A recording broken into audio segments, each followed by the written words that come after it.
Menariknya Alkitab Kejadian pasal 3 dimulai dengan membahas asal-usul kematian.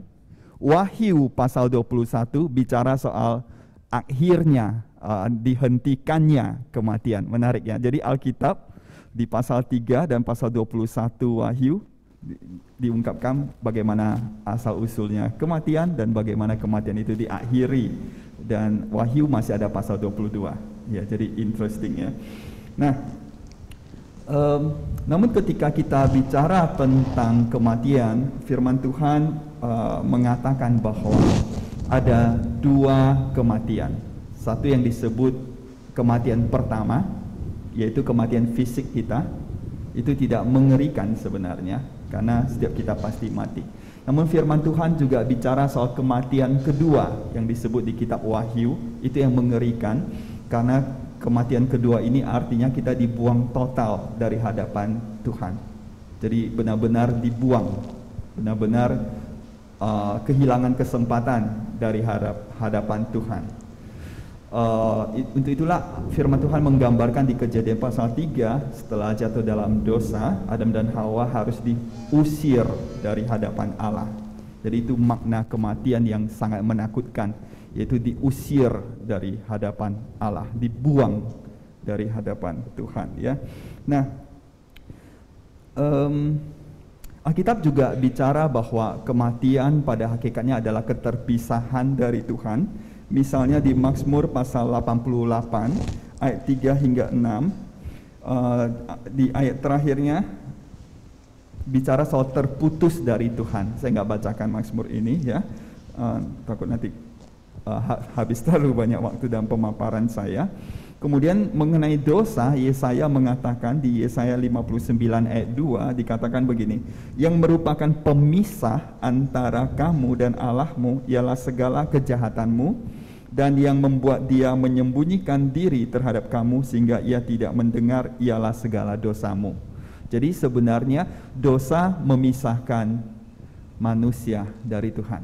Dan firman Tuhan mengatakan upah dosa adalah maut. Jadi memang itulah yang menakutkan, yaitu kematian yang kedua. Namun berita baiknya adalah kedatangan Kristus mengubah kematian. Dari yang namanya mati, Yesus sebut apa? Tidur. Apa beda mati dan tidur dalam Alkitab, bahasa Alkitab? Mati, tadi saya sudah jelaskan, terbuang dari hadapan Allah, kekal selamanya. Kalau tidur, ya bangun lagi dong ya. Jadi kalau tidur di dalam Tuhan, ia akan dibangkitkan kembali oleh Tuhan dan menerima tubuh yang baru, tubuh surgawi. Jadi kita bersyukur pada Tuhan sebagai orang-orang yang percaya kepada Kristus Yesus, kematian diubah menjadi tidur. Jadi tidak lagi yang namanya kematian sebenarnya, tapi disebut tidur di dalam Tuhan. Oleh sebab itu tidak heran Alkitab membicarakan bahwa berbahagialah orang yang mati di dalam Tuhan. Tapi Musa, ya. Jujur ya, tadi Musa bilang kan berbahagialah orang yang mati dalam Tuhan. Saya sendiri kalau misalnya ditanya, udah siap nggak untuk mati? Masih takut tentang kematian. Itu gimana Musa? Saya jujur masih takut kalau mati sekarang gitu. Baiklah, kita bicara soal kesiapan ya. Sebenarnya jika kita takut dengan kematian atau tidak siap untuk mati, maka ada beberapa hal menjadi landasan kehidupan kita. Pertama, kita takut mati karena mungkin kita tidak sungguh-sungguh percaya pada Tuhan, sehingga kita ragu apa yang Dia janjikan di dalam kekekalan, sehingga kita takut akan kematian. Kita takut akan kematian juga bisa dikarenakan kita terlalu rindu dengan apa yang ada di dunia ini. Kita terlalu sayang dengan apa yang ada di dunia ini, yang hanyalah singkat, paling panjang umur ya 80-90 tahun. Jadi itulah yang membuat kita takut akan kematian. Namun jika kita berpegang pada apa yang Tuhan janjikan, justru kematian adalah keuntungan. Paulus sendiri mengatakan kematian adalah keuntungan bagi dia, dan dia rindu untuk mati, kata Paulus. Tetapi buat dia, hidup adalah Kristus. Artinya, hidup adalah kesempatan bagiku untuk melayani kalian. Tetapi kematian adalah keuntungan. Mengapa? Karena setelah saya mati, saya bersama dengan Tuhan dalam kekekalan. Jadi, ketika kita takut kematian, ini bagaikan kita tidak sungguh-sungguh percaya pada Tuhan. Jadi dengan kata lain, takut kematian itu sebenarnya adalah sebuah masalah spiritual yang memang harus kita bereskan. Kalau kita perhatikan tokoh-tokoh Alkitab yang dekat dengan Tuhan, mereka rata-rata tidak takut pada kematian. Karena mereka yakin dan percaya kemana mereka akan pergi setelah mereka mati. Jadi benar ya, kalau kita sampai hari ini masih takut mati, ini adalah sebuah masalah spiritual yang harus kita bereskan. Biasanya yang kita khawatirkan siapa? Keluarga yang kita tinggalkan benar. Nah, kita percaya bahwa jika Tuhan bisa memelihara hidup kita sepanjang masa ini, kita harus juga percaya bahwa jika Tuhan mau mengambil kita, kita harus percaya bahwa Tuhan juga akan memelihara keluarga yang kita tinggalkan. Seringkali saya suka mengatakan kita seringkali terlalu pede, terlalu yakin. Artinya kita selalu berpikir kalau kita ada, keluarga kita akan lebih baik. Kalau kita tidak ada, keluarga kita akan lebih buruk. Terlalu pede itu Pak ya? Itu namanya terlalu pede. Mengapa? Jangan-jangan kita ada malah lebih buruk buat keluarga kita. Tapi kita nggak bisa buktikan Pak ya kalau kita sudah pergi kan? Benar. Nah, kita perlu percaya bahwa kalau kita diambil oleh Tuhan untuk kembali ke kekekalan, keluarga kita akan dijaga oleh Tuhan. Kita perlu percaya akan hal tersebut. Pak, hari ini kita mendengar berita duka ya, papa dari Ibu Siska meninggal. Kemarin mama dari Ibu Sri meninggal. Beberapa hari sebelumnya juga kawan kantor kami meninggal. Hampir tiap hari itu Pak banyak berita duka cita. Apakah memang Tuhan mengizinkan setiap orang yang meninggal itu Tuhan izinkan meninggal ya Pak? Atau ada nggak peristiwa di mana seorang meninggal itu sebenarnya Tuhan nggak izinkan dia meninggal? Ini suatu hal yang menarik. Nah, bisakah ya kita mati tanpa seizin Tuhan? Misalnya dari Mazmur 31 ayat 16 mengatakan, masa hidupku ada di dalam tangan-Mu Tuhan. Ya, jadi masa hidupku ada di tangan-Mu Tuhan. Mazmur 31 ayat 16. Atau misalnya di Lukas pasal 21 ayat 16 hingga 19, di sana dibicara soal kamu akan dibenci, kamu akan dibunuh oleh saudaramu, kaum keluargamu dan sahabatmu. Kemudian ini tentang akhir zaman ya. Kemudian Yesus mengatakan, tetapi tidak sehelai pun dari rambut kepalamu akan hilang. Dari Lukas 21 ayat 16 hingga 19. Artinya, jika tanpa izin Tuhan kita tidak akan mati.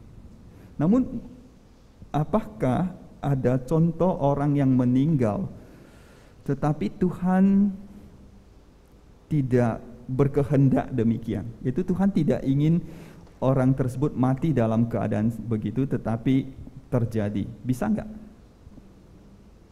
Menurut saya bisa. Saya yakin Tuhan tidak mungkin merencanakan meninggalnya seorang bayi karena papanya emosi mukul dia sampai mati. Gak mungkin Tuhan mengatur bayi ini mati dalam keadaan tragis. Atau tidak mungkin Tuhan mengatur seseorang mati dalam keadaan ditabrak oleh seseorang yang mabuk. Tidak mungkin juga Tuhan mengatur seseorang mati dengan cara karena narkoba, kebanyakan konsumsi. Ada nggak contoh di Alkitab? Ada? Habel, kematian Habel. Tuhan tidak mendesain Habel mati dengan dibunuh Kain. Justru sebaliknya yang Tuhan lakukan. Tuhan bujuk Kain. Kamu sudah terlalu marah. Hentikan amarahmu. Dinginkan hatimu. Jangan bunuh adikmu Habel. Tuhan berjuang membujuk Kain untuk jangan membunuh Habel. Kain tidak dengar. Dia maju, dia tetap sikat, dia tetap bunuh Habel. Artinya, ada kematian-kematian di dunia ini, saya pikir bukan rencana Tuhan, tapi karena kejahatan manusia, karena ego manusia, karena kekerasan hati manusia bisa terjadi. Pak, jadi teringat kemarin, nggak tahu ya Bapak Ibu di sini ada baca berita atau dengar TV yang cukup heboh. Seorang ibu bernama Kanti di Brebes, Jawa Tengah, membunuh 3 orang anak kandungnya dengan menggorok lehernya karena dia tidak tahan menderita. Dia tidak tahan menderita dan dia tidak ingin anaknya menderita. Dia gorok leher anaknya 3 orang, 1 akhirnya meninggal. Saya bertanya-tanya, Pak, apakah Tuhan sudah menetapkan cara orang ini meninggal, si anak ini nanti kamu akan meninggal dengan cara digorok oleh mamamu sendiri, dan 2 anak lain memang sih selamat, cuman cukup parah juga lukanya, Pak. Apakah Tuhan sudah menetapkan nanti kita cara meninggalnya gimana gitu? Dalam pemahaman saya selama saya mempelajari firman Tuhan dalam kehidupan doa saya menemukan bahwa ada banyak hal yang Tuhan tidak kehendaki. Karena kejahatan manusia, karena kekerasan hati manusia saya sebut tadi, itu terjadi. Kita harus membedakan antara Tuhan mengizinkan sesuatu terjadi dengan Tuhan mendesain sesuatu terjadi seperti itu. Itu adalah, buat saya adalah 2 hal yang berbeda. Mendesain artinya dia perancangnya, dia pemikirnya. Mengizinkan artinya karena kejahatan manusia, seperti kasusnya Kain tadi, Tuhan tidak mau Kain membunuh Habel. Tuhan bujuk si Kain tidak mau dengar, kemudian terjadilah kematian seperti itu, tapi Tuhan tidak mengkehendakinya. Ya. Makasih Musa. Bapak Ibu sama saudara-saudari yang ada di rumah juga silakan. Banyak sekali pertanyaan sebenarnya seputar kematian. Silakan kalau ada yang mau bertanya,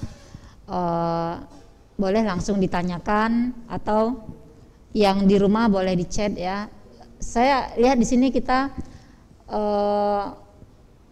bisa berdiskusi ya, tanya jawab langsung. Kalau sering dengar acara Talk Story TV kan itu ya, interaktif ya, antara pendengar dengan narasumber bisa bicara langsung. Sebelum kita lempar Pak, saya ada satu yang mau ditanyakan lagi ya Pak. Boleh. Bapak tentu masih ingat 3 tahun yang lalu di bulan Mei, waktu itu anak saya didiagnosa kena penyakit terminal. Sebelum kami berangkat untuk pengobatan yang lebih berat ya, waktu itu memang tidak ada jalan lain, harus pengobatan yang berat, dan saya khawatir sebagai manusia saya Pak nggak yakin dia bisa melewatin itu. Akhirnya Bapak Ibu dengan berat saya panggil Pak Yongsin untuk datang ke rumah. Saya dalam tanda kutip mempersiapkan kematian anak saya. Saya tidak mau kehilangan kesempatan kalau ternyata dia memang tidak kuat dan dia harus meninggal. Tapi saya tidak meyakini kemana dia pergi. Saya tidak tahu imannya, apakah iman anak kecil waktu itu umur 12 tahun ya, apakah iman anak itu cukup untuk dia yakin bahwa dia akan kembali kepada Bapa. Satu pergumulan, kalau saya tanyakan langsung sebagai orang tua, mungkin dalam hati anak, wah mama lihat saya sudah gak ada harapan, berarti mama sudah tahu saya akan ini. Saya takut dia menyerah. Tapi saya juga pengen tahu anak saya ini yakin gak dia akan kemana kalau dia pergi. Akhirnya saya panggil Pak Yongsin, Pak bicaralah 4 mata dengan anak saya, tolong persiapkan dia.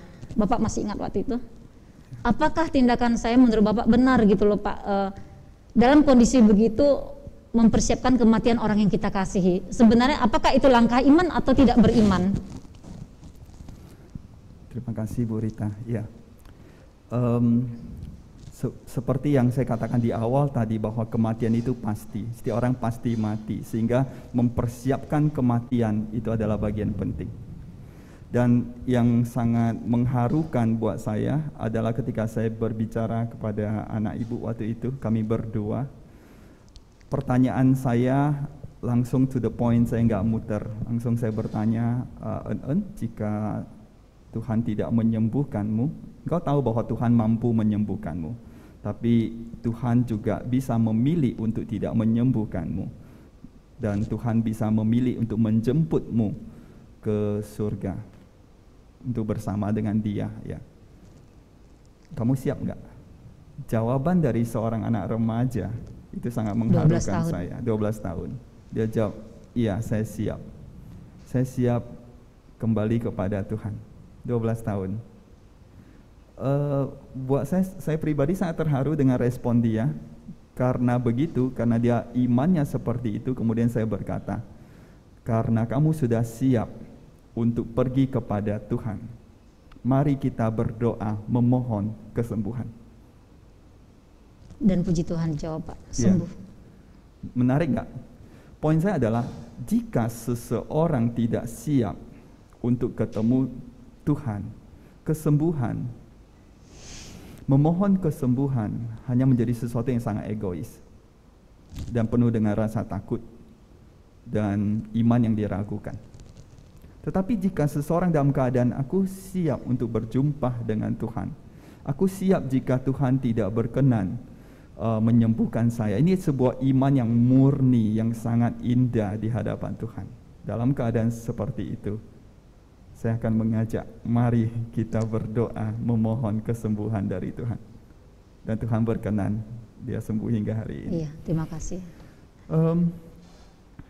Mempersiapkan orang, jadi ada dua aspek ya, saya nggak tahu mau respon yang mana dulu. Mempersiapkan orang lain untuk kematian, atau mempersiapkan diri sendiri untuk kematian, adalah dua hal yang agak berbeda ya tentunya. Mempersiapkan orang lain untuk menghadapi kematian adalah ajak berbicara. Saya masih ingat ketika papa saya sakit kanker dan tidak sembuh-sembuh, dan dengan usianya tidak mungkin untuk kemo. Kemudian saya ajukan sebuah pertanyaan kepada papa saya, papa siap nggak kalau Tuhan jemput? Aku tanya langsung. Kemudian dia hanya menjawab, dia berkata, saya sebenarnya pengen melihat anakmu besar, pengen lihat dia nikah. Terus saya berkata begini kepada papa, atau begini papa, nanti ketika bersama dengan Tuhan, papa mohon kepada Tuhan untuk melihat anak saya besar dan lihat dia menikah dari kekekalan. Dia jawab iya. Dia jawab iya. Dan menariknya adalah, saya berkata, papa nanti ketika malaikat datang, papa ikut aja berangkat. Kemudian menariknya lagi adalah dia mohon kepada malaikat. Malaikat datang pada hari Senin. Saya tahunya karena papa cerita ke saya. Karena papa saya tersenyum, kemudian dia tunjuk belakang saya tanya, papa belakang saya ada apa? Kemudian papa saya jawab, ada orang berbadan besar, tinggi, berdiri di belakangmu. Kemudian dalam hati saya sudah tahu, oh malaikat. Kemudian saya berkata, papa kalau waktunya pulang aja. Terus lucunya papa mohon kepada malaikat itu tambahan waktu. Kemudian papa tersenyum, lihat ke langit. Saya tanya, papa lihat apa? Dia bilang lihat burung merpati yang cantik, besar. Dia bilang nggak pernah lihat burung merpati sebagus ini. Sama banyak malaikat surgawi memuji Tuhan. Saat itu saya semakin yakin, oh sudah dekat sekali ini. Ternyata papa harapannya adalah mau ketemu cece saya. Jadi hari Rabu cece saya datang. Hari Rabu juga itu papa saya meninggal. Dan lebih menarik lagi adalah sebelum papa saya meninggal, saya tawarkan, papa saya boleh berdoa buat papa? Dia jawab iya. Saya berdoa buat dia. Terus saya katakan, kalau malaikat nanti datang, jalan saja. Tidak lama kemudian dia jalan, di malam itu juga. Saya pikir mempersiapkan orang lain menghadapi kematian itu adalah bagian yang sangat penting. Jadi dia tahu dia harus respon seperti apa ke malaikat Tuhan yang datang. Dia harus jalan kemana. Saya bilang ke papa, jalan aja ke tempat yang terang, ikutin aja malaikat. Terus saya pernah sampaikan ke beberapa jemaat, ada jemaat yang bingung, bagaimana aku tahu itu malaikat. Saya bilang, tanya aja, dalam nama Yesus aku tanya, engkau siapa? Tanya aja, kamu tanya dalam nama Yesus, dia nggak usah ngelak. Ya. Terus berangkat aja, jalan ke tempat yang terang, pokoknya lanjut terus, nanti akan ketemu Yesus. Itu bagian dari mempersiapkan orang lain untuk menghadapi kematian. Bagaimana mempersiapkan diri sendiri menghadapi kematian? Apakah itu penting? Sangat penting loh, sangat penting. Banyak orang tidak berani bicara tentang kematian, akhirnya repot. Saya menemukan dalam kasus pastoral banyak orang yang sudah parah, sudah kritis di ICU, tidak bisa berbicara. Akhirnya yang mengambil keputusan adalah keluarganya. Ya syukur kalau di ICU-nya 2 malam. Kalau 2 bulan, keluarganya sampai jual rumah, jual satu sampai rumah bertengkar, lagi. Pak. Ya, sampai ribut soal bertengkar, biaya. ribut, ya. Terus habis itu mati juga. Jadi maksud Bapak, mumpung masih sehat, persiapkan misalnya nih kalau saya lagi sakit nanti kalau kritis tak usah bawa kemana gitu Pak, atau gimana persiapkannya? Benar, kalau saya pribadi saya berpesan, saya juga sering beritahu semua, jangan bawa saya ke ICU, aku mau mati di rumah. Saya nggak mau dipasangin alat banyak kemudian saya nggak bisa berbicara. Kalau saya bisa berbicara, saya akan marahin dokter. Ngapain kamu selamatin saya? Aku mau ketemu Tuhan, kamu buat menambah kesengsaraanku saja. Tapi kan keluarga masih mau berjuang, Pak. Daripada setengah mati, mending mati gitu kan ya.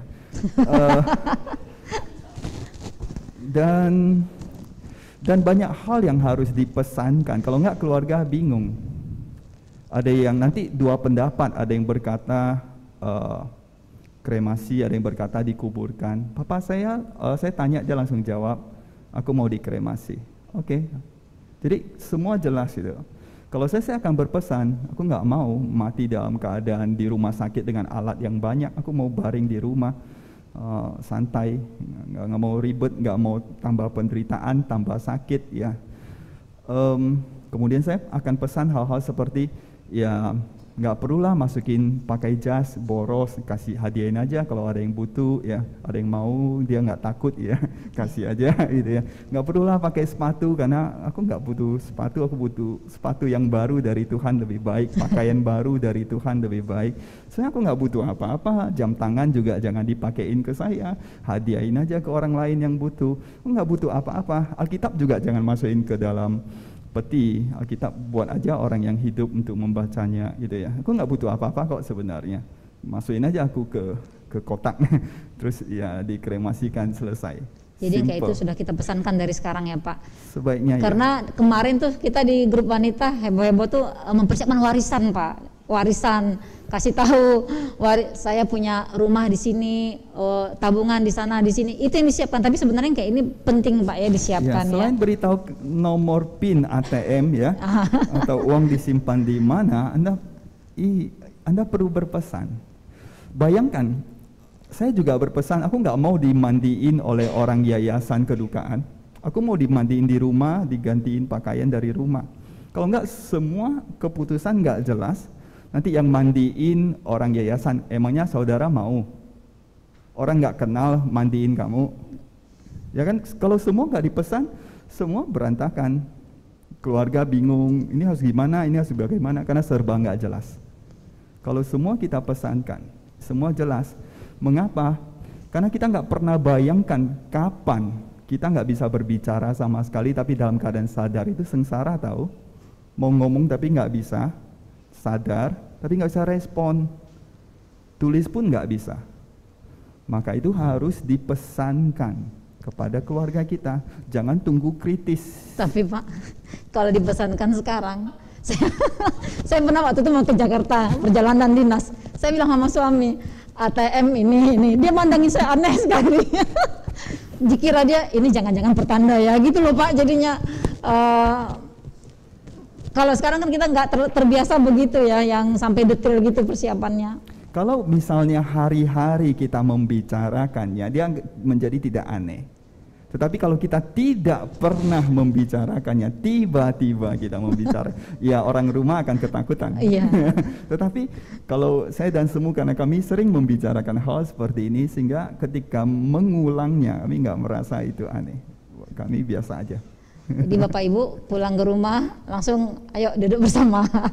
Ini langsung sebut-sebut semua ya Pak ya pesan-pesannya. Sebaiknya. Saya pernah mendampingi satu kematian seperti ini, mungkin saya ceritakan, semoga saudara bisa jadi masukan ya.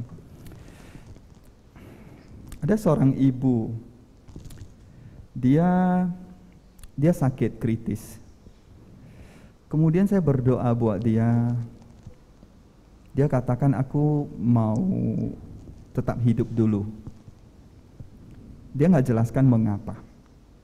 Oke loh, dia tetap hidup tambahan sekitar 1 atau 2 bulan, saya lupa karena kejadian itu sudah cukup lama. Kemudian pada hari sekitar 1-2 bulan kemudian ketika saya berkunjung ke rumah sakit, ibu ini sudah nggak bisa berbicara. Tapi nggak pergi-pergi, keluarga juga bingung. Dalam hati saya berdoa bersama semua waktu itu. Saya nggak tahu apa yang harus saya lakukan. Saya berdoa, Tuhan boleh nggak beri petunjuk lah, ini harus gimana ya.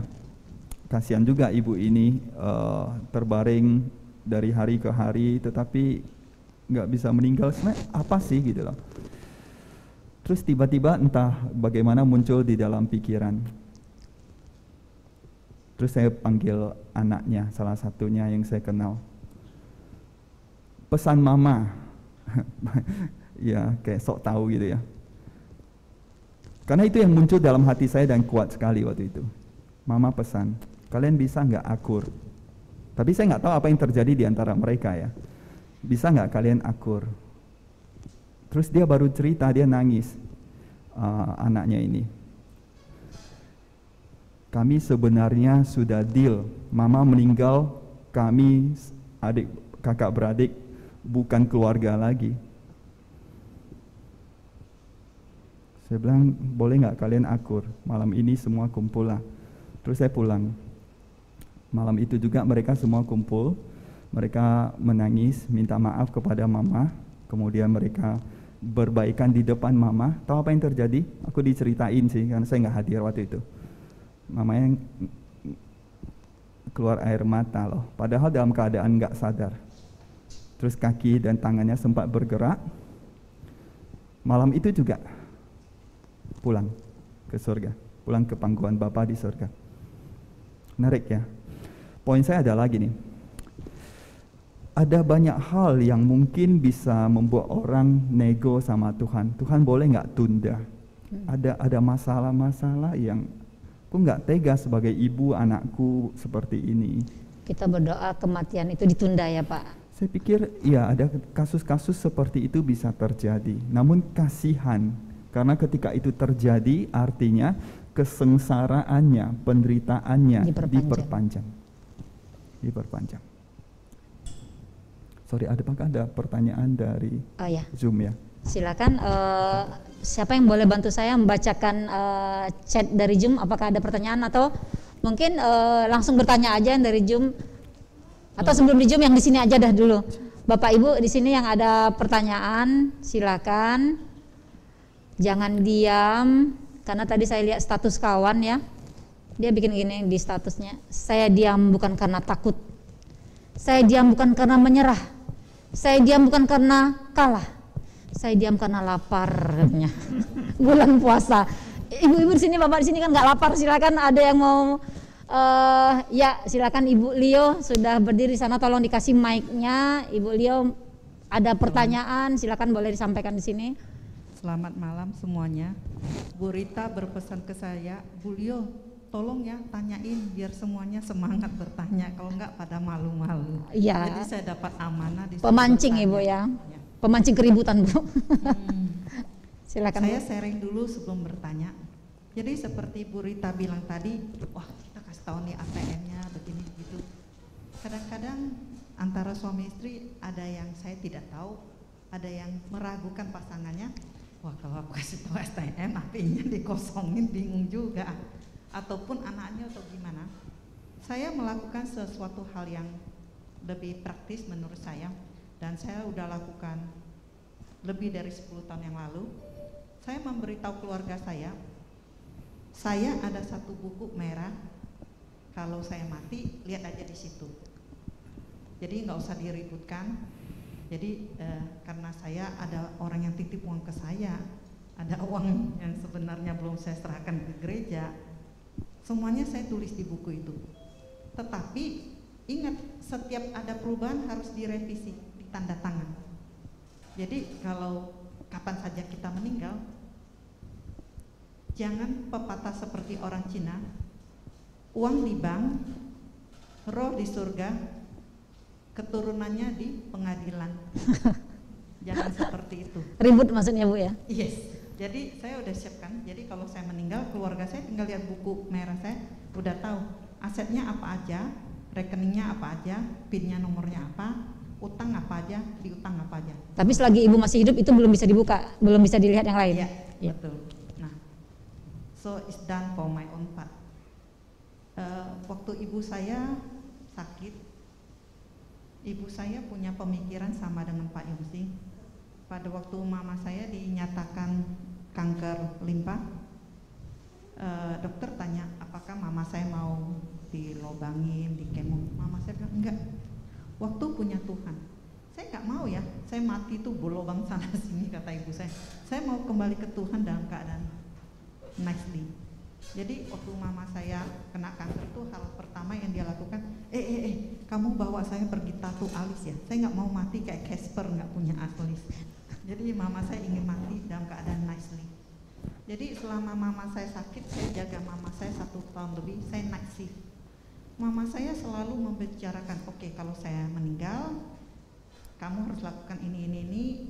Saya mau pakainya ini, saya cukup 3 malam saja, nggak usah lama-lama ngapain. Pokoknya orang yang ingin beri saya last respect 3 hari, jadi kalian juga nggak capek. Selama 1,5 tahun tuh mama selalu sharing apa saja yang dia ingin saya lakukan setelah dia meninggal. Mama nggak pernah ketakutan, dia hadapin dengan santai. Terus seperti Pak Yungsing kasih tahu papanya, nanti ya liatin yang tenang itu ya, ikutin aja ya. Jadi waktu mama sakit itu mama saya masih bisa jalan, bisa makan, bisa bicara, mainnya masih 100%, mama saya masih bisa menyanyi untuk memuji Tuhan. Terus mama bilang, saya ingin pulang ke surga. Terus waktu itu keluarga kami itu setiap anggota keluarga itu gerejanya beda-beda. Jadi yang datang melayani itu banyak sekali. Jadi kebetulan di Ninggi itu yang melayani mama saya itu gereja Tiberias, pendeta muda, saya masih ingat namanya Pak Stanley. Mama kasih tahu Pak Stanley, saya nggak bisa pulang ke surga. Oma lihat saja yang terang, ada salib, ikutin aja. Setiap kali dia datang ngomong seperti itu, mama lama-lama kesel. Terang orang udah bilang gelap, nggak bisa pulang ke surga, lihat apanya yang terang. Mama mulai emosi kan, kesel juga dia. Terus waktu itu saya cerita ke pendeta emeritus tercinta kita Pak WB. Terus Pak WB datang mengunjungi mama. Terus Pak WB bilang, oke Bu, malam ini saya akan kembali. Ternyata ada beberapa hal yang mama belum selesaikan di dunia ini sehingga nggak bisa pulang ke surga. Oh ya, tapi saya harus pergi sekarang, saya ada kerjaan, saya akan kembali malam ini, is fine. Terus kita tunggu, udah lewat setengah jam, lewat 1 jam, Pak pendetanya belum datang. Akhirnya mama bilang, coba deh ditelepon gitu. Akhirnya saya chat, Pak, mau mengingatkan Bapak dan janji sama mama. Ya Bu, saya tiba-tiba kedatangan tamu, katanya. Sabar ya, nanti tamunya begitu pergi saya langsung datang. Terus tidak lama kemudian Pak WB datang. Terus kita tim kepo, anak-anaknya semua udah di sampingnya mama, pingin dengerin apa sih yang dibicarakan. Terus apa sih yang namanya pelepasan? Waktu itu saya belum Kristen ya, saya juga nggak ngerti. Tetapi begitu Pak WB datang, kita semua diusir keluar. Kecewa juga. Terus kita nggak tahu apa yang terjadi di dalam. Terus kira-kira setengah jam lebih Pak WB keluar buka pintu sambil bersiul-siul. Mama sambil berseri-seri mukanya. Si pendetanya mukanya berseri-seri, mama juga berseri-seri. Terus mama bilang, udah malam tuh, siapin makanan tuh Pak WB. Pak WB bilang, enggak Bu, saya malam nggak makan lagi. Oh ya udah kalau gitu, Lio kamu antar Pak WB biar Pak WB bisa pulang istirahat. Terus pada waktu kita antar Pak WB itu kakak saya tanya, Pak, kalau biasanya udah pelepasan gini, mama pulangnya berapa lama? Terus Pak WB bilang, biasanya dalam 24 jam. Wah, cece saya jadi histeris. Kamu yang nggak boleh pulang ya, kamu siapin dulu ya, karena mama pesennya ke kamu ya. Terus setelah saya antar Pak WB, saya itu siapkan pakaian mama, dokumen mama, semuanya. Sampai jam 10.30 mama manggil saya, Leo kamu ngapain sih kusak-kasik? Oh saya bilang, Ma kamarnya berdebu, aku bersihkan. Aku nggak mungkin dong, Ma aku siapin pakaian kamu, dokumen kamu, karena mama mau, nggak mungkin ngomong seperti itu. Terus mama bilang, udah kamu kesini, kita nyanyi memuji Tuhan, terus kamu pimpin dalam doa, antar cicitku pulang. Terus mama beneran masih nyanyi malam itu, terus saya pimpin doa. Saya belum Kristen tapi saya pimpin doa. Terus saya antar cicitnya mama saya pulang. Terus jam 11 mama saya tidur. Tapi beberapa hari sebelumnya mama saya sempat kasih tahu Cece saya, game is over. Dalam bahasa Inggris mama saya bilang game is over. Waktu itu mama saya masih bisa makan, bisa jalan, bisa bicara. Terus kakak saya tanya mama saya, Ma apa maksudnya mama bilang game is over? Pada waktu kamu melihat jam dinding kamu akan mengerti. Terus kakak saya juga nggak ngomong, saya juga nggak tahu. Nah jam 11 mama tidur, jam 1 itu mama keringet. Jadi Cece saya yang shift malam itu, karena saya kasih tahu Tuhan Yesus, Tuhan saya nggak mau melihat mama saya meninggal, saya nggak bisa menerimanya. Jadi malam itu saya nggak shift, kakak saya yang satu lagi shift. Jam 1 tuh mama keringetan. Tadi dia bangunkan Cece saya yang satu, mama keringetan, kita tukarin bajunya. Jangan, mama pesen ya, kalau dia udah mau meninggal ya, jangan disentuh-sentuh ya, nanti mama nggak lewatin dari dunia ini ke surga, nanti mama nggak mati-mati loh, jadi biarin aja katanya. Ini saya nggak tahu nih, percaya nggak Pak ya? Beliau berarti itu yang dalam pertanyaan Ibu di kelompok kita kemarin ya. Iya. Apakah tanda seseorang itu tahu dia akan meninggal, tanda-tanda apa yang diberikan ketika orang itu mau meninggal? Itu yang Ibu tanyakan di kelompok kemarin ya. Biar nanti mungkin di sini juga banyak yang pengen tahu kalau orang itu mau meninggal, apakah dia memberikan tanda-tanda yang disadari oleh orang-orang di dekatnya ya. Nanti kita mungkin dengarkan dari Pak Yongsin penjelasan tentang itu ya. Itu yang Ibu tanyakan kemarin. Jadi kemarin saya mau tanya itu Pak Yongsin, kalau menurut mama saya itu 100 hari sebelum dia meninggal dia dikasih sign, 49 hari sebelum dia meninggal dikasih sign, 21 hari sebelum meninggal dia dikasih sign, 7 hari sebelum meninggal ada dia tanda. dikasih sign. Jadi dia kasih tahu saya semakin dekat. Saya bilang, kok bisa mama merasakan lebih dekat? Iya, karena yang menjemput saya itu udah lebih banyak. Iya. Jadi kita dengarkan penjelasan dari Bapak. Iya. Jadi saya juga pingin tahu tuh Pak Yongsin, kayak Pak WB bilang biasanya itu dalam 24 jam. Kok bisa taunya dari mana gitu? Dan benar malam itu jam 3.03 mama melepaskan napasnya yang terakhir, dan Cece saya ngelihat jam, terus dia teringat, oh ya mama bilang dia meninggal ya. Jadi pertanyaan saya, benar nggak Pak, setiap orang sebelum meninggal udah ada sign, termasuk temannya Welda yang saya tanyakan di grup. Terus apa sih sebenarnya pelepasan itu dan how it work gitu? Terima kasih. Makasih Bu Leo, pertanyaannya silakan Pak. Ada banyak pertanyaannya. Biasanya yang menghalangi atau membuat seseorang susah meninggalnya itu ada banyak aspek. Misalnya dendam, kepahitan, atau kadang-kadang karena pernah mengikat janji dengan kuasa kegelapan, yang gitu-gitu agak ribet meninggalnya. Jadi pelepasan memang bagian-bagian itu yang harus di-solve. Misalnya mengampuni dulu, membuang jimat atau apapun bentuknya yang bersifat pengikatan perjanjian dengan kuasa kegelapan itu perlu dibereskan. Dan itu adalah bagian yang krusial ya. Dan kalau itu terjadi, sebenarnya kalau buat saya, kalau saya melihatnya sebagai kesempatan yang Tuhan berikan buat kita. Padahal kan Tuhan bisa ambil keputusan buang saja langsung orang ini selesai. Tapi ketika Tuhan memberi kesempatan untuk menunggu, Tuhan memberi kesempatan buat yang bersangkutan untuk membereskan amarahnya, dendamnya, kepahitannya, kebenciannya, ataupun ikatan perjanjian dengan kuasa kegelapan, artinya Tuhan beri kesempatan buat yang bersangkutan untuk membereskan itu semua. Bicara soal apakah seseorang mengetahui kalau dirinya akan dijemput, jujur saya juga tidak tahu, ya, karena saya belum pernah mengalami kematian. Kalau saya pernah mungkin akan lebih enak ngomongnya ya. Namun dalam pendampingi pastoral yang saya temui, memang cukup banyak mereka tahu. Saya juga nggak tahu bagaimana mereka bisa tahunya.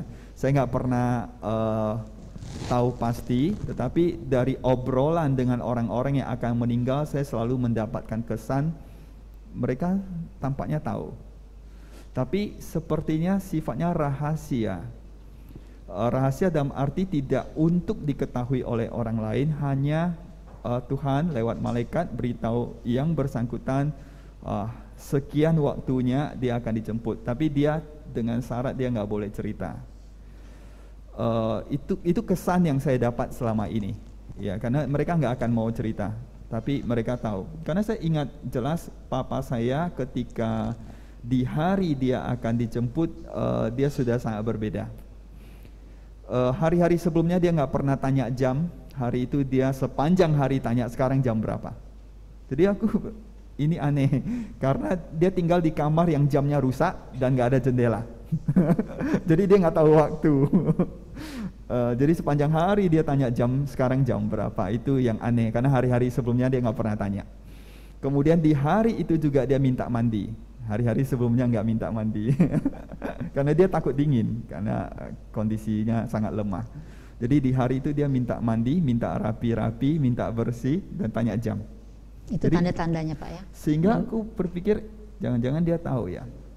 Kemudian Bu Lio sempat tanya tadi, apakah akan ada orang yang dia akan tahu lebih jauh durasinya sebelum dia pulang?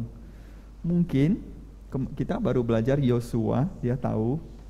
Paulus kita baru belajar juga, nggak terlalu lama yang lalu, dia tahu juga. Yakub dia tahu juga. Jadi mungkin. Tapi apakah hal yang seperti ini berlaku untuk semua orang? Mungkin tidak. Mungkin tidak, mungkin beda-beda. Nah, bagaimana saya juga nggak tahu, itu otoritas wewenangnya Tuhan. Ya, pastinya tunggu saya mati dulu, saya kasih tahu. Silakan lagi Bapak Ibu, karena waktu kita usahakan jam 9 selesai dan saya yakin banyak sekali kita di sini yang akan bertanya. Silakan langsung ke pertanyaan ya. Jadi kita gunakan waktu dengan efisien.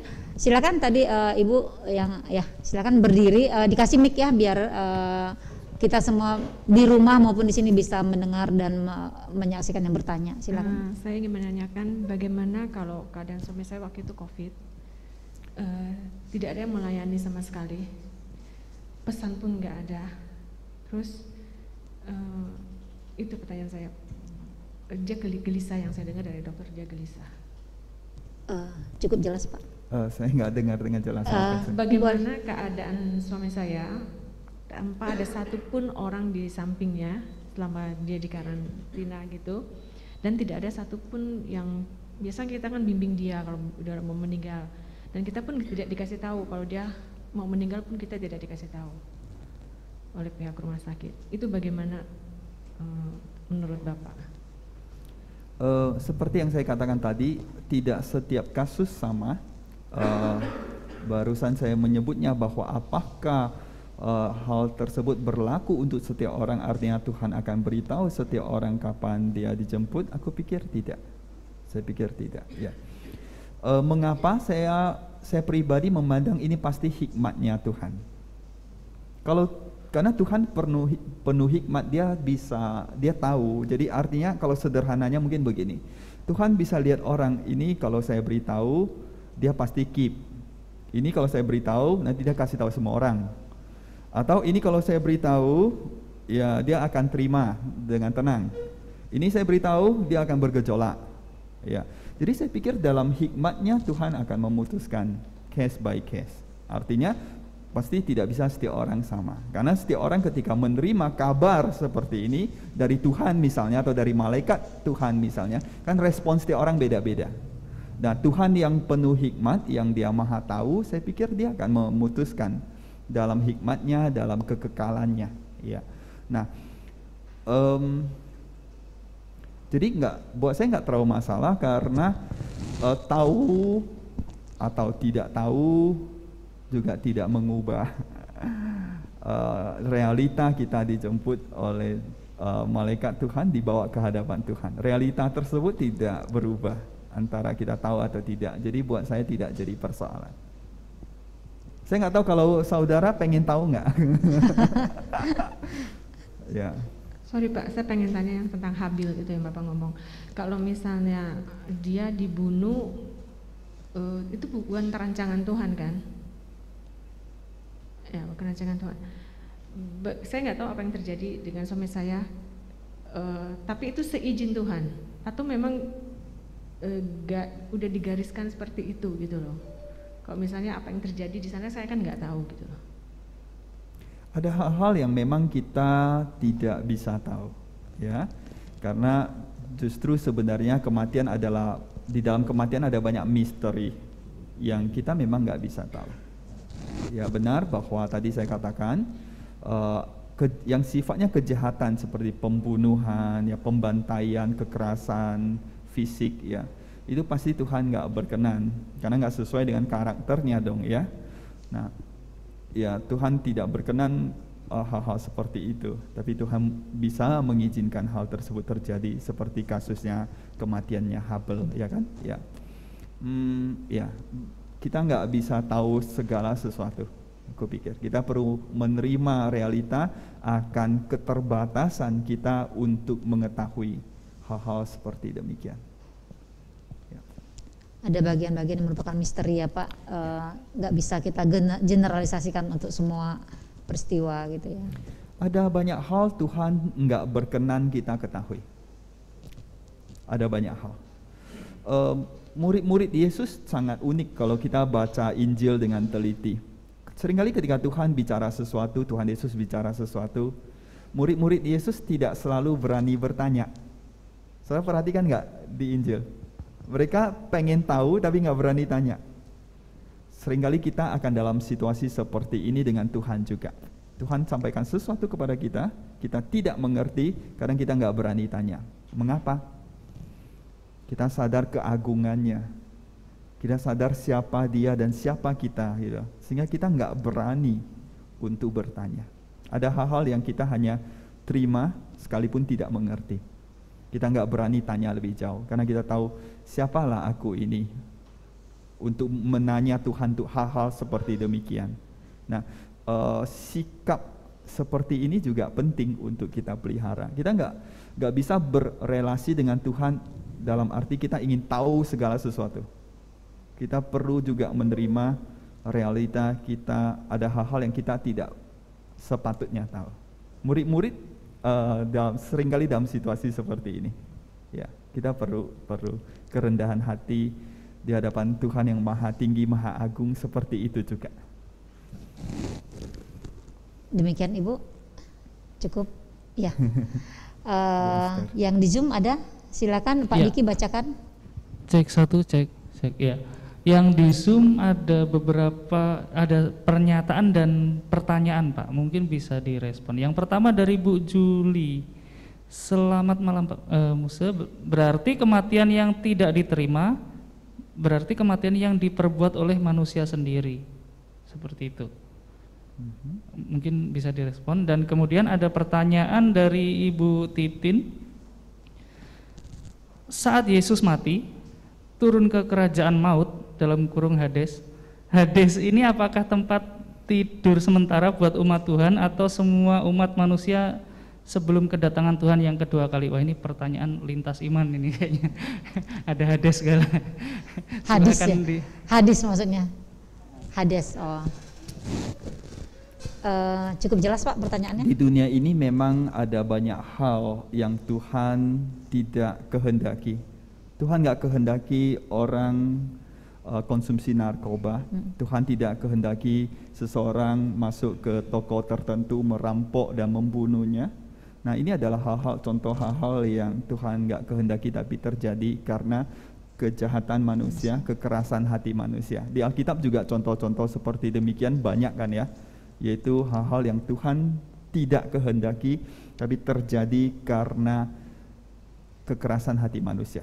Oke ya, itu respon yang pertama. Yang kedua soal dunia orang mati. Kita bicara soal dunia orang mati, dan kalau saudara cari ya search dunia orang mati di Alkitab, saudara, ada banyak ayat-ayat bicara soal itu.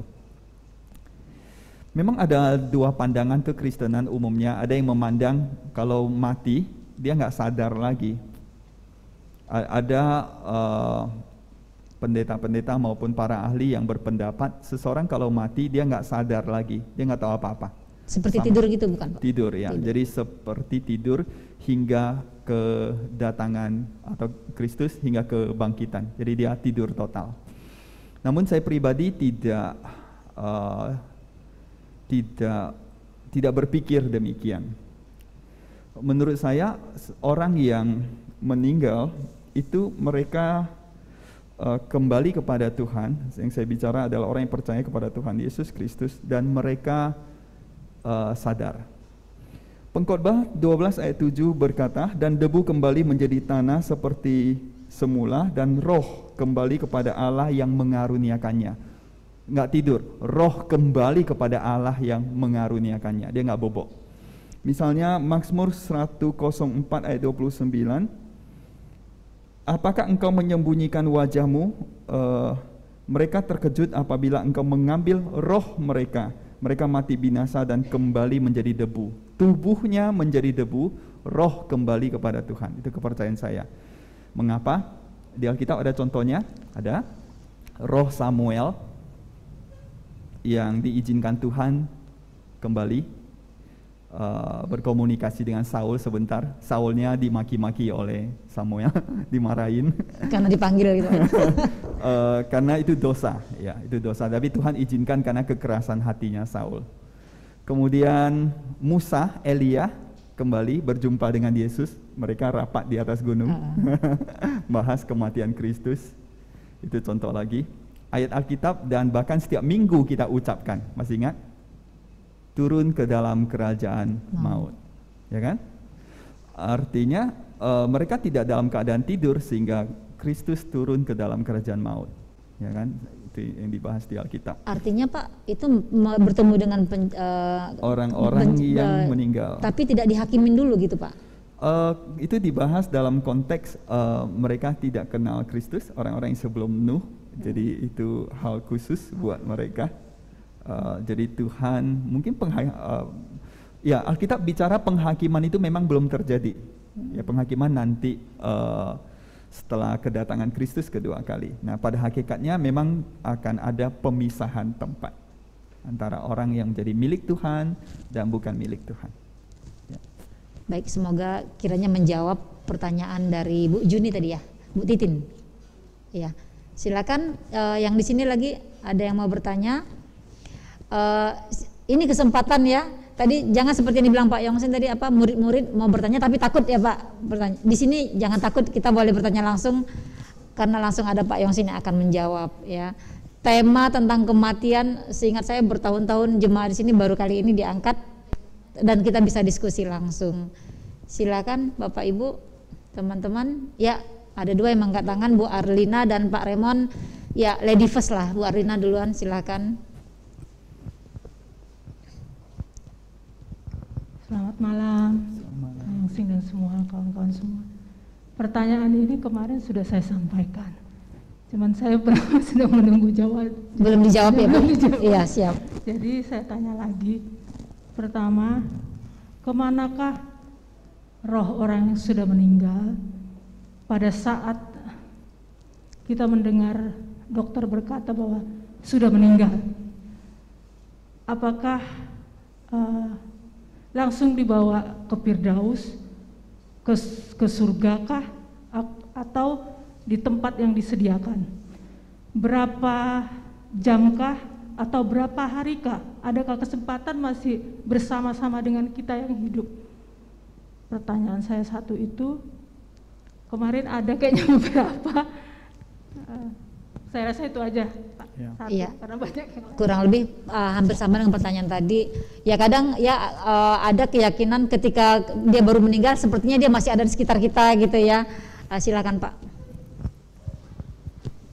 Ini adalah misteri yang memang sulit dipecahkan. Saya nggak berani menjawab dalam arti dengan penuh keyakinan, ya. Tetapi dalam pemahaman saya akan firman Tuhan selama ini serta pengalaman mendampingi ya orang-orang yang akan meninggal hingga mereka meninggal, kesimpulan yang saya ambil adalah malaikat akan datang membawa yang bersangkutan dan mengantar yang bersangkutan dengan aman hingga tiba di dekat Tuhan, di sisinya Tuhan. Yang saya bicara adalah orang-orang yang beriman kepada Kristus Yesus, ya.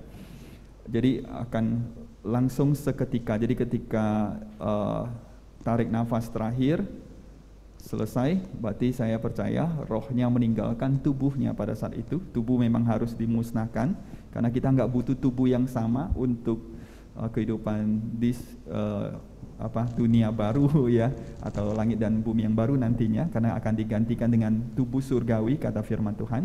Saya percaya pada saat itu juga yang bersangkutan akan diantar oleh malaikat surgawi, dibawa ke hadapan Tuhan. Terserah mau sebut itu Firdaus atau surga, kalau saya pribadi enggak mempersoalkan istilah, karena buat saya lebih penting dengan siapa, bukan di mana. Di mana buat saya nggak terlalu penting, tapi bersama siapa yang lebih penting. Jadi bersama Tuhan itu yang buat saya itu yang paling utama. Memang ada orang Kristen yang berpikir dan berargumen bahwa kan pasti ada 40 hari dong roh bersangkutan di dunia, karena Yesus kan 40 hari di dunia, ya. No, itu beda sekali. Yesus kasus khusus. Pertama, Yesus itu bukan roh, dia tubuh, dia bangkit, dia tubuh, dia makan minum, ya, dia tubuh bisa dipegang. Dia sendiri berkata, aku bukan hantu, aku bisa makan. Itu satu. Dia bukan mati, dia bangkit dari kematian, itu beda sekali, ya. Kedua, mengapa Yesus harus menampakkan diri kepada murid-murid? Ada tujuannya. Mengapa? Untuk buktikan bahwa dia bangkit dari kematian. Jadi itu kasus khusus, hanya berlaku untuk Kristus, tidak berlaku untuk orang lain. Di Alkitab kita nggak pernah menemukan ada contoh tokoh Alkitab yang meninggal masih stay di dunia kegentayangan. Kita ketika baca Alkitab nggak pernah ada konsep itu. Yang ada adalah langsung kembali kepada Tuhan. Contoh yang paling jelas yaitu orang yang disalibkan di sebelah kanannya Yesus Kristus. Ya, pada hari ini juga, malam hari ini juga, ya. Today kita akan bersama-sama di Firdaus. Padahal ketika Yesus ngomong itu, yang di sebelahnya masih belum tahu dia akan mati loh. Karena penyalipan biasanya enggak langsung mati. Penyalipan itu akan mati berhari-hari kemudian. Jadi dia enggak akan, karena pengalaman yang dia lihat hari-hari adalah orang-orang yang disalib akan bertahan berhari-hari. Itu khusus, dia kan mati dengan ketika, maksudnya yang sebelah kanan Yesus ini, ketika tulang lututnya dipatahkan kan. Jadi ketika Yesus berkata, hari ini juga engkau akan bersama dengan aku di Firdaus, dia pasti bingung, karena konsep dia adalah kan matinya cepat inikah gitu. Nah, jadi poinnya adalah langsung berarti. Ya, Tuhan tidak beri dia kesempatan untuk gentayangan di dunia, langsung dia dibawa. Jadi saya percaya seperti itu. Ya Bu Arlina. Tadi Pak Raymond, ya. Demikian Bu Arlina, ya, sudah dijawab. Silakan, saya sudah nggak sabar juga mendengar pertanyaan dari Pak Raymond. Seperti kita ketahui Pak Raymond adalah termasuk yang sungguh diberi Tuhan anugerah, ya Pak, berapa kali kesempatan. Ya, silakan Pak masuk ke pertanyaan. Kesempatan mati maksudnya. Bukan, anugerah Tuhan, saya bisa menyaksikan benar-benar untuk Pak Raymond luar biasa gitu. Oh salah. Terima kasih. Maafkan, bukan itu maksud saya Pak, bukan. Terima kasih Bu Rita, Pak Yongsin, terima kasih untuk kesempatan ini. Oke, tadi pertanyaannya sebenarnya sudah hampir sama ya dengan mereka. Saya hanya mau mempertajam pertanyaan Ibu Esther, Ibu Arlina, dan juga yang di Zoom ya. Karena tadi bertanya soal di mana roh kita ketika kita sudah mati gitu loh. Tapi Pak Yongsin tadi sudah memberi jawaban bahwa saat itu juga kita berada di sorga bersama dengan Tuhan gitu ya. Dan biasa kata-kata ini juga yang saya berikan kepada orang-orang yang mengalami kedukaan gitu loh ya. Tapi ada pandangan-pandangan hamba Tuhan lain ya, yang sebelumnya juga sudah menyatakan bahwa bahwa kita akan setelah mati kita akan ditempatkan di satu tempat. Jadi seperti tidur gitu loh ya. Jadi pada hari penghakiman nanti, yaitu hari kiamat, ya Tuhan di dalam Alkitab juga ada kata-kata bahwa akan dibangkitkan bersama dengan mereka gitu loh ya. Sekali-sekali yang pertama itu yang terdahulu tidak akan menjadi yang kemudian gitu loh ya. Jadi kira-kira itu satu Pak Yungsin, mungkin perlu diperdalam lagi ya, walaupun tadi Musa sudah jawab itu, tapi banyak ini perbedaan-perbedaan seperti itu ya. Karena nanti dibangkitkan, ya berarti tidur, ya bisa juga tidur, tapi tidurnya di mana, roh kita itu ada di mana gitu loh ya. Karena ada dikatakan kita akan menyambut, menyongsong Tuhan di langit gitu loh ya, seperti itu. Kemudian saya juga mau tadi Pak Yongsi sudah sampaikan banyak hal tentang kematian, yaitu banyak cara sebenarnya ya. Karena saya juga tadi, kalau itu kan yang sakit, yang normal gitu ya, meninggalnya normal, sakit. Tapi kan ada juga kematian-kematian caranya banyak sekali. Tadi Bu Rita bilang dibunuh, ya, anaknya dibunuh, kemudian kecelakaan, pesawat, kapal tenggelam, tanker tenggelam dan sebagainya, banyak sekali. Cara-cara kematian itu banyak sekali gitu loh ya. Bagaimanapun caranya, saya pikir ya itu caranya Tuhan gitu loh, untuk manusia lepas dari tubuh yang fana ini sehingga roh itu kembali kepada Tuhan. Caranya berarti kan banyak sekali kan, perang juga itu bisa ribuan kematian seperti itu. Jadi mungkin minta Pak Yongsin juga perjelas, maksudnya memperdalam di bagian ini, karena kematian itu kan banyak macam cara gitu. Justru yang menjadi masalah banyak orang menganggap bahwa itu matinya kecelakaan, tenggelam atau bagaimana, itu mungkin dosanya itu gimana gitulah ya, seperti itu. Mungkin ada orang yang beranggapan seperti itu, padahal di dalam Alkitab juga Tuhan udah ingatkan jangan sekali-sekali menghakimi seperti itu. Seperti ada satu bunyi, saya lupa di bagian mana, jangan sangka, kata Tuhan Yesus, jangan sangka orang Galilea itu lebih besar dosanya daripada yang Galilea yang lain katanya, karena mereka mengalami nasib itu gitu ya. Nah, kira-kira seperti itu. Kemudian yang ketimpa tiang di Siloam juga bukan berarti mereka itu orang yang berdosa lebih besar daripada yang lain gitu loh. Nah, seperti itu. Jadi banyak hal gitu ya. Oke, jadi pertanyaan saya Pak yang berikut adalah bagaimana orang Kristen, anak-anak Tuhan menyikapi kematian. Ya, bagaimana kita menyikapi kematian itu gitu loh. Karena saya secara pribadi saya pikir kita nggak perlu takut ya. Karena sekian miliar orang, kaya, miskin, raja ataupun apapun sudah mati. 100 tahun dari hari ini penduduk dunia ini sekarang 7 miliar sekian. 100 tahun kemudian 7 miliar ini juga akan mati semua gitu loh.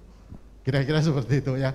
Jadi suatu hal yang pasti justru kematian kita, bagaimana kita menyikapi sebagai anak Tuhan. Terima kasih Pak Yongsin. Terima kasih Pak Raymond.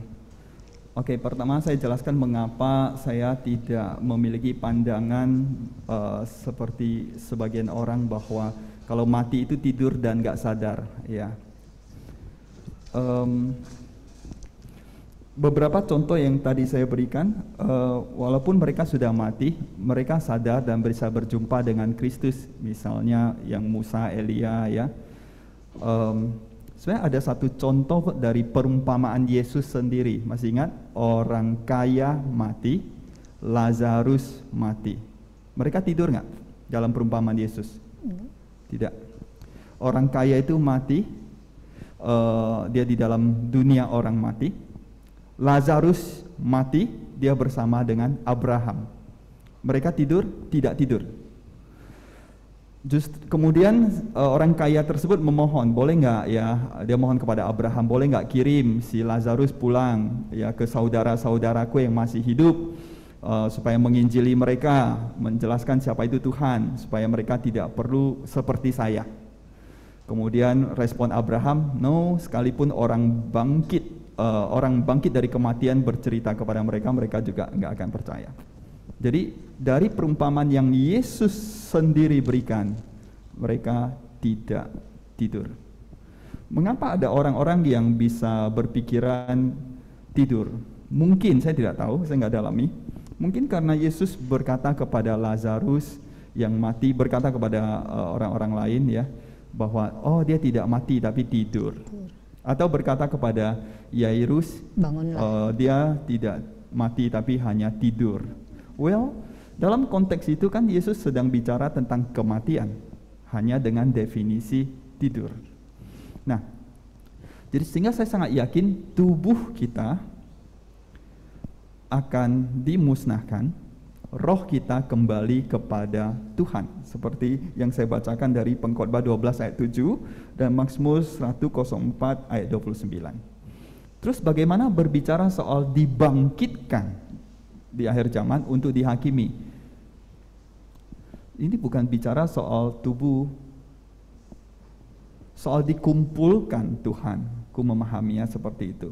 Soal dikumpulkan semuanya, baik yang ada dari zaman dahulu kala, baik yang saat itu juga, baik yang percaya kepada Tuhan, baik yang tidak, semuanya dikumpulkan, dipisahkan. Dan ketika bicara soal kebangkitan, Alkitab ketika bicara soal kebangkitan, dia selalu menyentuh soal tubuh yang baru. Kita perlu baca Korintus ya, bicara soal tubuh surgawi yang sangat berbeda, sehingga seperti itu. Kemudian bicara soal cara mati. Saya pikir kalau buat Tuhan cara mati enggak terlalu penting. Buat Tuhan kemana setelah mati, itu yang jauh lebih penting. Bersama siapa setelah mati jauh lebih penting daripada cara mati itu sendiri. Bukankah kematian Kristus, kematian murid-murid Yesus, matinya sangat menggenaskan? Disalibkanlah, ada yang ditarik dengan kereta kuda sehingga terputus semua badannya, ada yang dimasaklah, ada yang dikuliti. Bukankah kematian mereka semua tragis rata-rata? Bahkan dalam 2000 tahun ada banyak orang percaya yang karena iman mereka kepada Kristus, kematian mereka tragis. Apakah karena mereka banyak dosa? Justru sebaliknya. Justru karena mereka setia sama Tuhan, matinya tragis. Jadi cara mati buat Tuhan enggak krusial. Yang penting adalah setelah mati kemana, itu lebih penting buat Tuhan. Ya. Kemudian bagaimana kita menyikapi kematian? Well, kalau Alkitab menarik ya, orang-orang seperti Musa lah, Yosua lah, Yakub, Paulus, mereka menyikapi kematian seolah-olah sesuatu yang bahagia. Aku senang bisa mati, kata Paulus, aku mati adalah keuntungan bagiku. Jadi sebagai orang percaya, saya pikir seharusnya kematian menggembirakan. Mengapa? Karena kita tahu kita bersama siapa setelah kematian kita, sehingga itu sangat menggembirakan. Ya.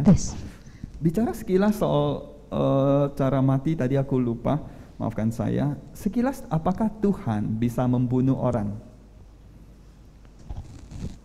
Bisa. Ananias Safira Tuhan bunuh. Anak Harun Tuhan bunuh. Ada satu yang namanya aku lupa anak siapa, Tuhan bunuh karena kejahatannya juga. Onan Tuhan bunuh karena kejahatannya. Tuhan bisa lakukan pembunuhan karena kekudusannya. Ya, dia bisa lakukan itu. Dan di dalam Alkitab kita menemukan dalam penghakiman yang dia lakukan, kadang-kadang dia lakukan hal yang se-ekstrim itu. Tapi tidak selalu, tapi ada kasus-kasus seperti itu di Alkitab.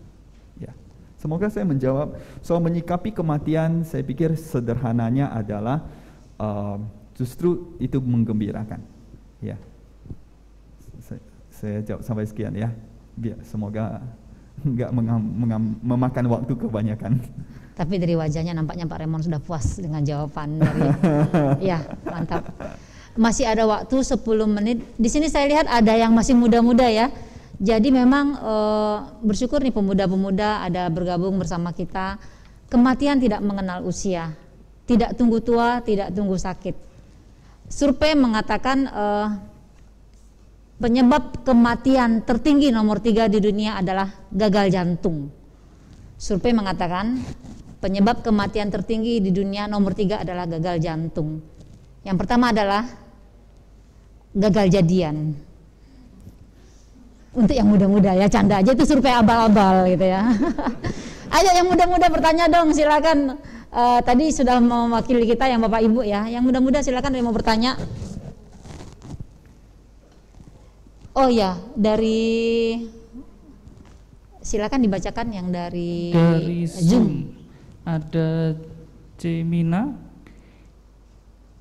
Ketika seseorang meninggal, jika tidak dijemput oleh malaikat, kemanakah roh orang itu pergi?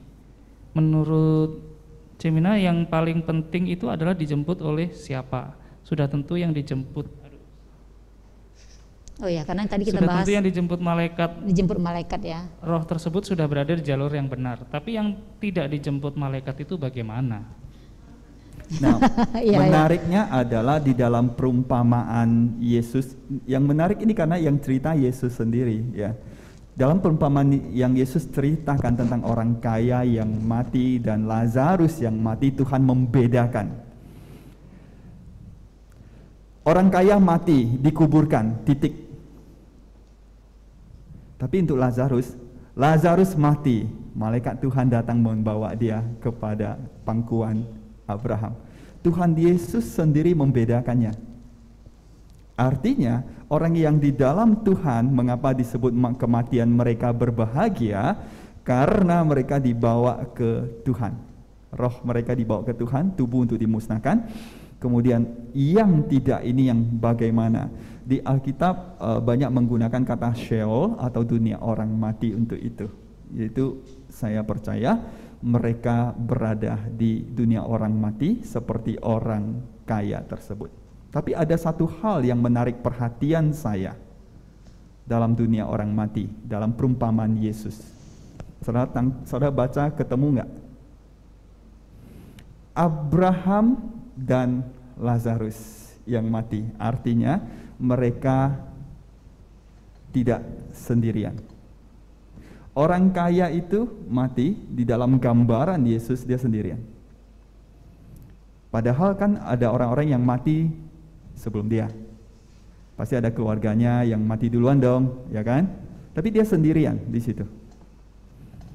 Jadi Kristus menggambarkan orang yang mati di luar Tuhan, kasihan karena kesepian, sendirian, solitude, in isolation, jadi terisolasi, terbuang. Kalau baca Kejadian 3 untuk menggambarkan kehidupan dunia orang mati di luar Tuhan, atau Kejadian 3 untuk menggambarkan kehidupan neraka, akan gampang memahaminya. Kejadian pasal 3. Apa yang terjadi setelah Adam dan Hawa jatuh dalam dosa? Mereka terbuang, terpisah dari Tuhan. Mereka terpisah satu sama lain. Artinya, kehidupan di luar Tuhan adalah keterpisahan satu sama lain. C.S. Lewis, orang ini sangat terkenal, dia menulis buku tentang sorga dan neraka. Ketika dia menggambarkan neraka, tahu apa yang dia gambarkan? Setiap orang kesepian masing-masing, satu nggak bisa ketemu satu sama lain, pisah-pisah. Itu gambaran neraka. Seringkali orang gambarkan neraka itu seru, yuk kongko di neraka ya, kita narkoba bareng di sini bebas gitu ya. No, Anda sendirian. Tidak bersama, sendirian. Dan untuk kekekalan sendirian. Gak ada teman, gak bisa kongko, gak bisa ngopi bareng. Sendirian. Semoga menjawab. Satu lagi pertanyaan sebelum kita tutup. Ayo kita gunakan kesempatan ini. Jangan sampai nanti pulang menyesal, aduh kok tadi saya tidak tanyakan ya. Silakan satu pertanyaan lagi. Ya Pak Apin, Pak Apin. Kita tutup malam ini pertanyaan dari Pak Apin. Silakan. Ya, malam Pak Yungsing. Ya malam Pak Apin. Nah, mau tanya itu, ada di Alkitab ada istilah mati sementara yang biasa kita kenal mati suri itu. Terima kasih. Mati sementara di Alkitab tidak ada ya. Jadi yang dimaksud dengan mati suri yang kita bicara sering dengar itu gimana Pak maksudnya? Dia mati seperti sudah sampai kemana gitu, terus balik lagi dia bisa ceritakan dia ke sorga gitu berapa hari, entah berapa lama di sana dia balik cerita gitu loh Pak. Dalam pengalaman pastoral saya dan semua kami pernah ketemu yang seperti itu. Yaitu dia sudah jalan, malaikat sudah bawa, setengah jalan dia duduk nggak mau jalan lagi. Aku nggak mau pergi.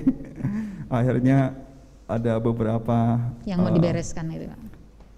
Ada beberapa orang yang sudah terlebih dahulu di sana, mereka berkata, ya orang ini mah susah lah.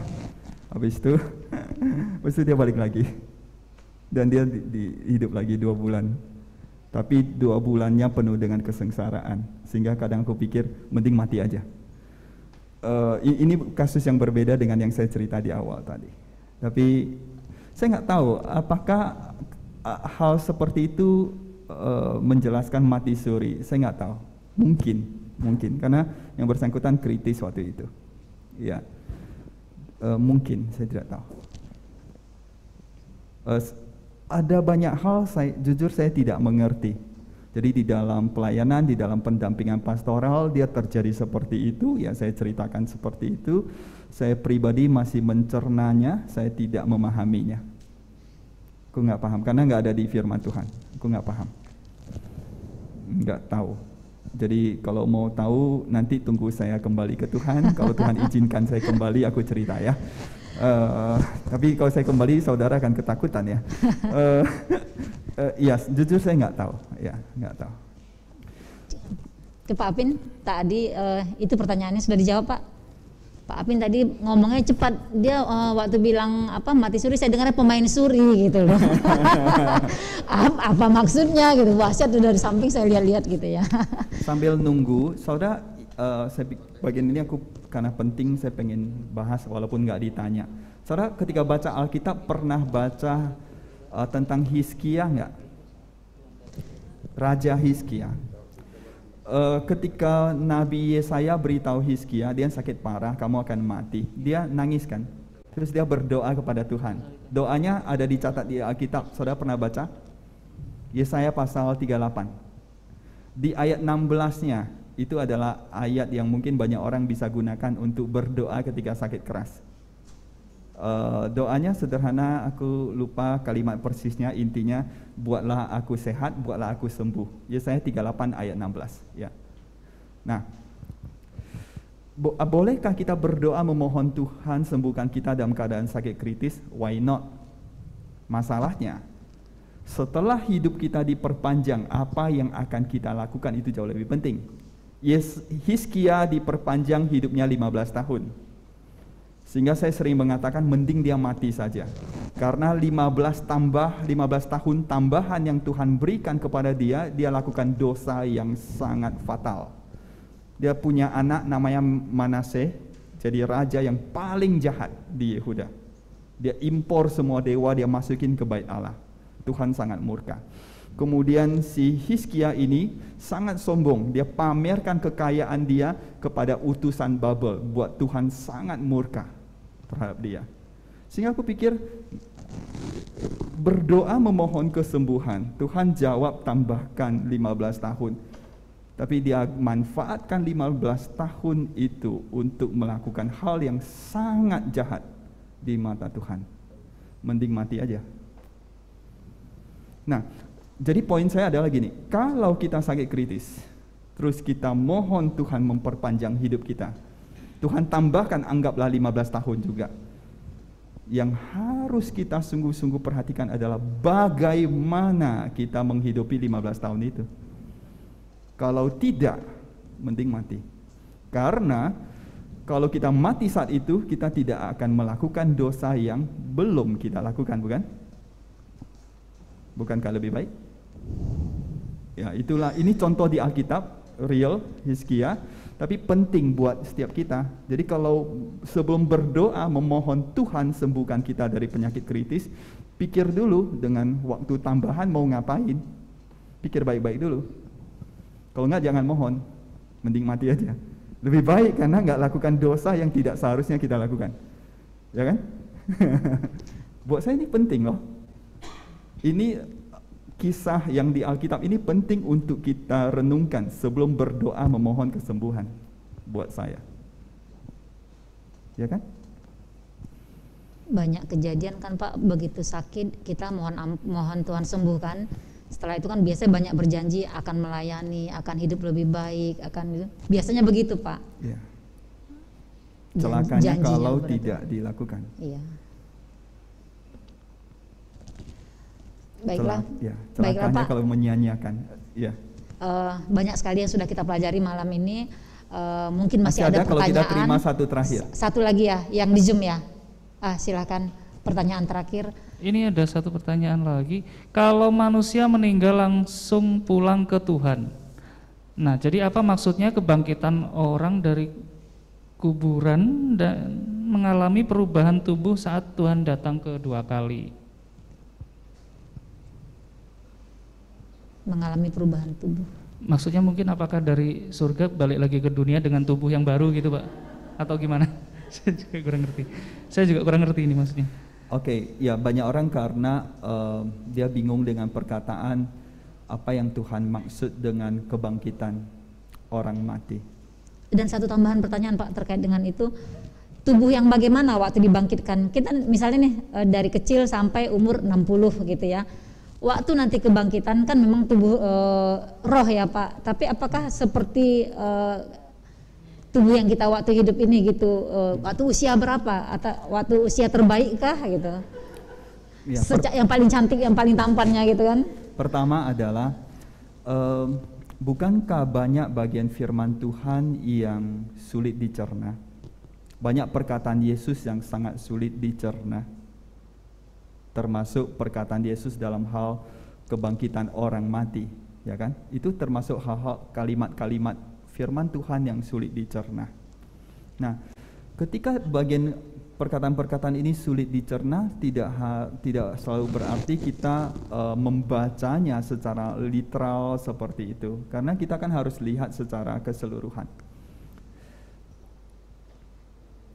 Karena itu adalah argumen yang biasa orang pakai untuk mendefend posisi ya semuanya tidur, terus harus dimakamkan ya. Namun ini kalau kita mau bahas nanti jadi panjang ya. Ada banyak hal justru contoh di Alkitab malah menunjukkan kebalikannya ya kan. Jadi tergantung kita mau berpegang pada yang mana. Justru firman Tuhan justru terus menegaskan tubuh kembali ke debu, roh kembali ke pencipta. Jadi ketika kita bicara soal kebangkitan, apakah tubuhnya masih sama? Tapi kalau kita pelajari firman Tuhan, mesti baca Korintus dengan teliti, tubuhnya sangat berbeda.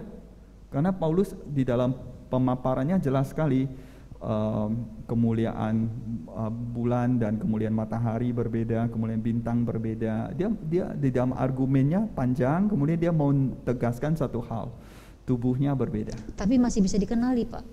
Nah, karena kita adalah roh di dalam Tuhan dan sifatnya kekal sebenarnya, tubuh kita kan tidak. Jadi tubuh kita yang digantikan, sehingga saya percaya pasti bisa saling kenal karena kita roh itu sebenarnya ada wujudnya.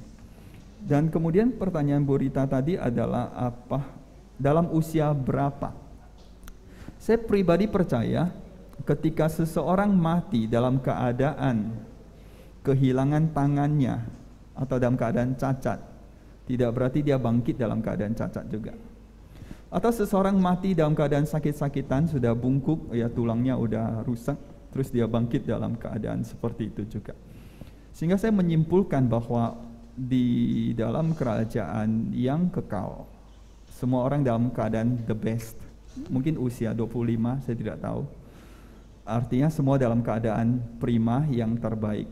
Sehingga saya percaya di dalam kerajaan kekal kita tidak dapat melihat anak bayi digendong atau anak kecil berlari-lari. Karena semua orang pasti di dalam keadaan the best. Kalau gitu kira-kira dalam keadaan seperti apa? Saya pikir gampang memahaminya kalau lihat Adam dan Hawa loh. dalam keadaan Adam dan Hawa pertama kali mereka diciptakan. Karena Adam dan Hawa tidak diciptakan dalam bentuk bayi, mereka diciptakan sudah dewasa. Jadi saya pikir dalam keadaan seperti itu. Sehingga jangan khawatir saudara, kalau enggak kasihan orang yang matinya tua. Mending kita mati di usia yang the best ya. Dan kasihan yang matinya masih baby, karena di sana masih baby, yang tua di sana udah terlalu tua. Kembali ke ini, ya saya pikir aku perlu dalami argumennya. Tapi poin saya adalah ada banyak perkataan di dalam firman Tuhan memang sulit dicerna, sangat sulit dicerna. Kita perlu akui itu, ya. Tetapi kan kita nggak bisa hanya mentok lihat sesuatu itu, lihat bagian itu saja terus kita kaku di situ. Kita juga perlu lihat bagian-bagian lain dari Alkitab yang juga menjelaskan kan. Ya, kalau enggak kita akan sangat sulit memahami firman Tuhan. Oke? Baik. Baik, demikianlah talkshow bincang-bincang kita Tokosiu ya. Tokosiu. Ya. Benar Pak ya. Bisa juga dikit saya. Bincang-bincang kita pada malam hari ini. Terima kasih Bapak Ibu pertanyaan-pertanyaannya. Kiranya apa yang kita bicarakan malam ini membuat kita lebih yakin menjalani hidup yang sementara ini ya. Dan kita lebih berpikir positif mengenai kehidupan yang akan datang ya. Kita yakin kemana kita akan pergi. Silakan Pak, statement terakhir sebelum kita tutup acara kita malam ini. Saya pikir yang terbaik adalah kita berpikir seperti Paulus berpikir ya. Mati adalah keuntungan, hidup adalah Kristus. Maksudnya ya kalau aku mati, aku diuntungkan karena saya berjumpa dengan Tuhan. Tapi kalau saya hidup juga baik karena saya hidup untuk Kristus, saya hidup untuk melayani. Jadi saya pikir pandangan ini sangat sehat ya. Jadi kita tidak takut mati karena mati bersama Tuhan, kita tidak takut hidup karena hidup untuk Tuhan. Ya. Baik. Saya pikir ini yang kita perlu ingat ya. Hidup adalah Kristus, mati adalah keuntungan. Nah, mungkin Pak ya.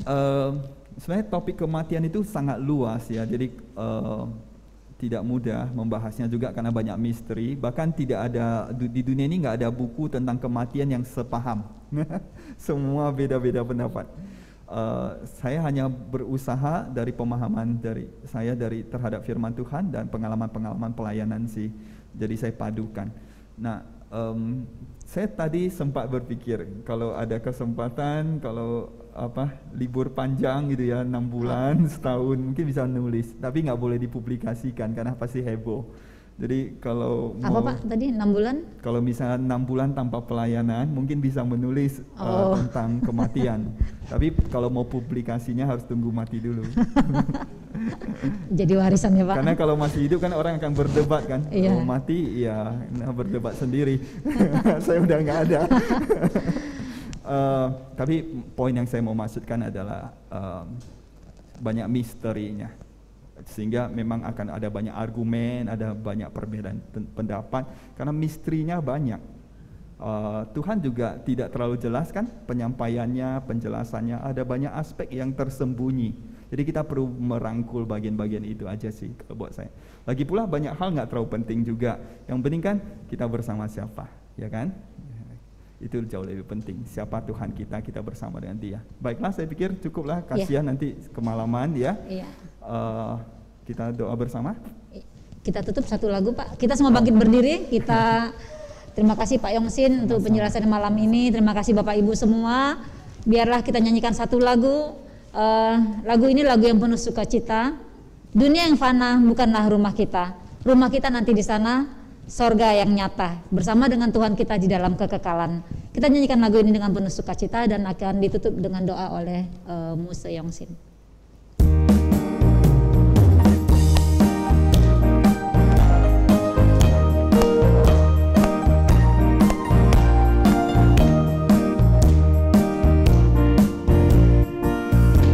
Mana bukanlah rumahku, rumahku di sana.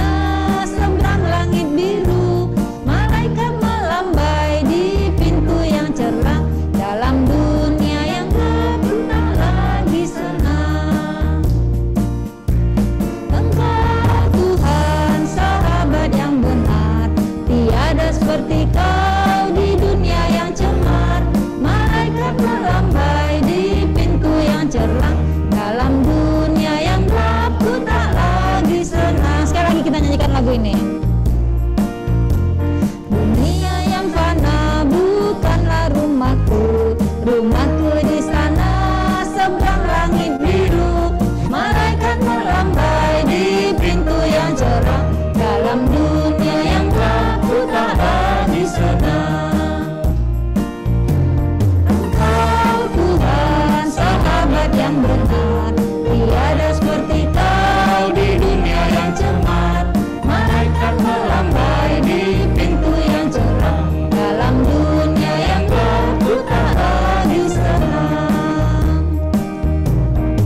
Tuhan, kami tahu bahwa kematian tidak lagi menakutkan karena Engkau mengalahkan maut. Dan di dunia ini ada banyak hal yang mungkin kami anggap penting, tapi kami lupa bahwa sebenarnya yang jauh lebih berharga adalah bersama Engkau di dalam kekekalan, menerima yang terbaik dari Engkau. Tuhan, soal kematian ada banyak hal tidak sanggup kami pahami. Kami sadar terlalu banyak misteri yang terkandung di dalamnya, terlalu banyak hal yang di luar kemampuan kami untuk memahaminya. Bahkan kami mengakui bahwa ketika kami mempelajari firman-Mu, kami memiliki banyak keterbatasan untuk mencerna, untuk memahami apa yang Kau maksudkan, terutama berkaitan dengan kematian.